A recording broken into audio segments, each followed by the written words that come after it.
আজকে মনে হচ্ছে আপনি দুনিয়া থেকে ইহকাল থেকে পরকাল পর্দা নেবেন দেখি মনের মধ্যে কেমন হয়ে যায়। এমন সময় রাসূলুল্লাহ সাল্লাল্লাহু আলাইহি ওয়াসাল্লাম বললেন, আমার সাহাবীরা, নবীজি যত ওখানে ওয়াজ করেছিলেন সেই জায়গাতে দাঁড়িয়ে দাঁড়িয়ে, পাহাড়ের উপরে দাঁড়িয়ে দাঁড়িয়ে যে বক্তব্যগুলো রেখেছিলেন তার মধ্যে একটা বক্তব্য ছিল, বলো আমার সাহাবীরা এমনি করে বলে দাও, সাক্ষী দাও, আল্লাহ পাক আমাকে নবুয়ত দিয়েছেন, কোরআন দিয়েছেন, দ্বীনের দায়ী করে ইসলামের দায়িত্ব দিয়ে পাঠিয়েছেন, সেই দ্বীন, সেই ইসলাম, সেই কোরআন আমি তোমাদের কাছে পৌঁছে দিয়েছি কি দিই না, দিয়েছি কি দিই না, তোমরা একটু সাক্ষী দাও। সাহাবারা বললেন, ইয়া রাসূলুল্লাহ, আপনাকে আল্লাহ পাক নবুয়ত দিয়েছেন, আপনাকে কোরআন দান করেছেন, ইসলামের দায়িত্ব দিয়ে আপনাকে আমাদের কাছে মাবুস করেছেন, প্রেরণ করেছেন, ফলে যেন দেখা যায় আমরা সাক্ষী দিয়ে দিলাম সম্পূর্ণ যেন দ্বীন আমাদের কাছে পৌঁছায় দিয়েছেন। এই সাক্ষী যে আপনি নবী দিন, সাহাবীরা দিয়ে দিলেন, সঙ্গে সঙ্গে নবী যেন সেই পর্বতের উপর থেকে আকাশের দিকে হাত উঠালেন। আপনারা যেমন হাত উঠালেন তেমনি করে নবীজি যেন হাত উঠালেন আর বললেন, ইয়া রফিকুল আলা, ইয়া রফিকুল আলা, ইয়া রফিকুল আলা।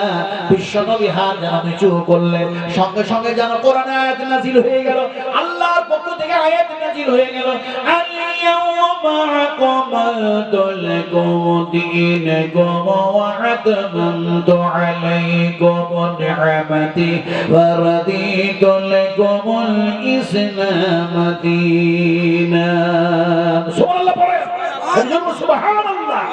আল্লাহ রাব্বুল আলামিন বলেন, নবী আমি নিয়ামতটাকে পরিপূর্ণ করে দিলাম, দ্বীনটাকে পরিপূর্ণ করে দিলাম, ইসলামকে পরিপূর্ণ করে দিলাম, আমি রাজি আর খুশি হয়ে গেলাম। সুবহানাল্লাহ। রাসূল আকরাম সাল্লাল্লাহু আলাইহি ওয়াসাল্লাম হাত উঁচু করলেন, হাত নিচু করলেন, আয়াত নাযিল হয়ে গেল, আল্লাহ খুশি হয়ে গেলেন। সেই হাত আমরা উঠিয়েছি, আমরা কোরআনের পক্ষে। আমরা কোন পক্ষে বলো? আর যদি বলুন কিসের পক্ষে? আমরা কোরআনের পক্ষে, আমরা নবীর পক্ষে, আমরা এক আল্লাহর পক্ষে। আমরা কোরআনের উল্টা চলবো না, বলুন ইনশাআল্লাহ। উল্টা বুঝেন না? বুঝেন না? হ্যাঁ, এই উল্টা বুঝি না, বুঝি না। উল্টা কি? বেকা, বেকা, উল্টা বেকা। আর উল্টার বিপরীত কি? সোজা। আচ্ছা, আপনারা বললেন সোজা, আর উল্টা হচ্ছে বেকা, টেড়া। আচ্ছা, নবীকে জিজ্ঞেস করি, নবীজি আপনি বলুন উল্টার বিপরীত কি? নবীকে জিজ্ঞেস করছি। আপনারা বলেছেন সোজা, কেউ বলেছেন সিধা। এটা মনের যেন কাম্য, এটা মনের যেন বাসনা, আমাদের মাথার ভিতরে যেটা হিসাব আছে সেইটা যেন হিসাব। কথাটা বলতে নবীজি আপনি বলুন উল্টার বিপরীত কি? বুখারী শরীফের হাদিস, বিশ্বনবী মুহাম্মদ রাসূলুল্লাহ সাল্লাল্লাহু আলাইহি সাল্লাম যেন এই করে একটা সোজা যেন দাগ টানলেন, সোজা দাগ টানলেন, আর দাগের যেন ডান দিকে বাম দিকে বেকা বেকা বেকা বেকা যেন দাগ টেনে দিলেন। কথা বুঝেন কিনা? টেনে টেনে দাগ টেনে দিলেন, ছোট ছোট দাগ টেনে দিলেন। তারপরে নবীজি বললেন, হাজা সিরাতুম মুস্তাকিম, এটা হলো সিধা পথ, এটা হলো সোজা পথ। এই পথ দিয়ে যারা জীবন বাস্তবায়ন করবে তাদের গন্তব্যস্থল যেন থাকার জায়গা হবে জান্নাত। সুবহানাল্লাহ বলে। আর ওই যে টেনা টেনা দাগগুলো, ছোট ছোট দাগগুলো ডান দিকে বাম দিকে টানলেন, নবী বলেন এই দাগ দিয়ে যারা জীবন বাস্তবায়ন করবে তারা যেন দেখা যায় ক্ষতিগ্রস্ত হবে। এই দাগগুলি হলো পথভ্রষ্ট, এগুলি অন্ধকার। যেন এই পথে যারা চলবে, জীবন চালাবে, তারা উল্টা চললো আর তাদের থাকার জায়গা হবে জাহান্নাম। আপনাদের বলতে হবে আমরা জান্নাতে যেতে চাই না জাহান্নামে যেতে চাই? দেখি বলতে পারেন কি? আমরা কোথায় যেতে চাই? জান্নাতে যেতে চাই বললে কি যাওয়া যাবে? জান্নাতে যেতে চাই বলুন ইনশাআল্লাহ। আরো বলুন ইনশাআল্লাহ, বলুন বলুন ইনশাআল্লাহ। জান্নাতে চলে যাব একটু নামাজ পড়েছি তাই বলে, আর রমজান মাসে রোজা রাখবো দিয়ে, হ্যাঁ, হজ করলাম, নামাজ পড়লাম, রোজা রাখলাম, এমনি করে দান করলাম, খায়রাত করলাম, জান্নাতে চলে যাব? আল্লাহ পাক বলছেন অত সহজ, অত সহজ। আম হাসিবতুম আন তাদখুলুল জান্নাহ, তোমরা কি এত সহজে জান্নাতে যাওয়ার ইচ্ছা করছো যে একটু নামাজ পড়লাম, কোরআন পড়লাম, তাসবিহ করলাম আর জান্নাতে চলে যাব? অত সহজে না। এত সহজে যদি জান্নাতে যাওয়া সম্ভব হতো তাহলে বিশ্বনবী মুহাম্মদ রাসূলুল্লাহ সাল্লাল্লাহু আলাইহি সাল্লামকে দাগদাগ মোবারক শহীদ করতে হতো না, সাহাবা আমাদেরকে কন্ট্রোল রক্ত দিতে হতো না। আমার মুসলমান ভাইরা, আমার মায়েরা, আমার বোনেরা, আমার সোনা টুকরা, আসলে আল্লাহ পাক বলতে চাইছেন কোরআনে আমি যা দিয়েছি, নবী যা বলেছেন সম্পূর্ণটাকে জীবনে যদি বাস্তবায়ন করতে পারো তাহলে জান্নাত যাওয়া সম্ভব হবে। আমি আল্লাহ পাক তোমাদেরকে জান্নাতে দিয়ে দেব। সুবহানাল্লাহ।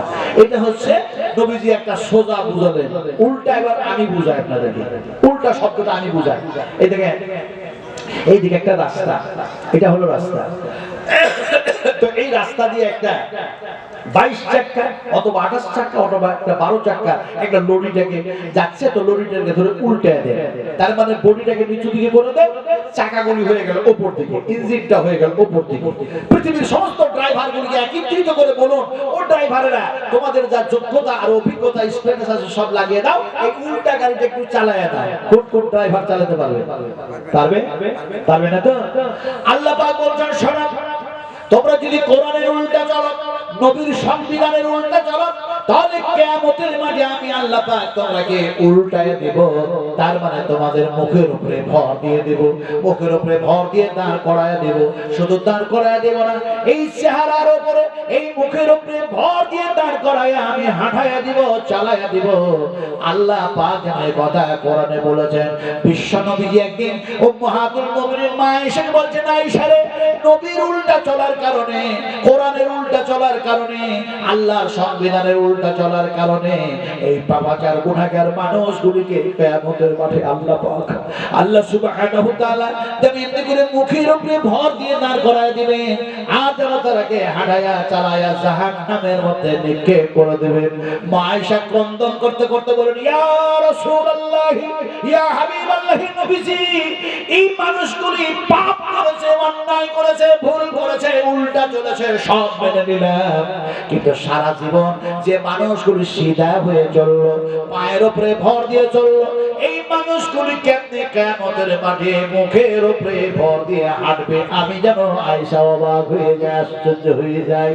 এই কথা যখন মা আয়েশা বলেছেন, বিশ্ব নবীর মুখ দিয়ে বাইর হয়ে গেল, আফা বাইয়া মুসলিমু বিবানা আলা ওয়াজহিহি আহাদা আম্মাইয়া মুসিসাবিয়ান আলা সিরাতিল মুস্তাকিম।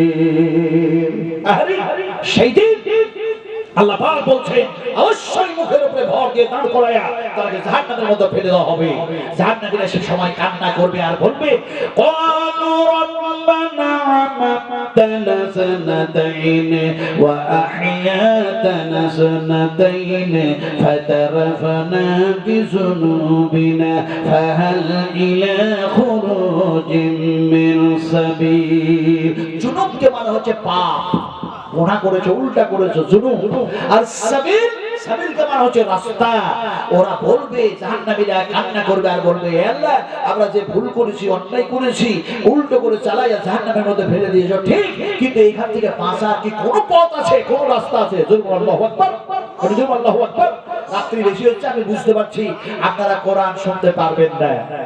আমি যখন মসজিদে নববিয়ার মধ্যে একদিন বসে দেখি মুর্শিদাবাদের মানুষ, বাংলাদেশ, তারপরে আপনার উড়িষ্যা, বাঁকুড়া, দিল্লি, আহমেদাবাদ, বিভিন্ন জায়গার মানুষের সঙ্গে পরিচয় হচ্ছে।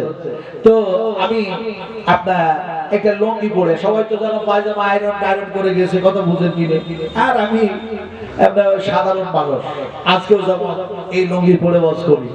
আগামীকাল আলহামদুলিল্লাহ, সুবহান আলহামদুলিল্লাহ, আমার কলকাতা রাজারহাট নিউটাউনে আমার প্রোগ্রাম আছে, ওখানে এই লুঙ্গি পরে বস করি, কথা বুঝেন কিনে, আলহামদুলিল্লাহ। তো মসজিদে নববিয়ার সাহানে বসে দেখা যায় আমি আছি, আর প্রায় না হলো 50 জন মানুষ, তারা এটা ওটা আলোচনা করছে। আমি শেষ পর্যন্ত ওনাদের কাছে বসলাম, যে ওনাদের কথাগুলো শুনছি, দেখছি তো 50 জনের মধ্যে 45 জন হচ্ছে সার্ভিসম্যান।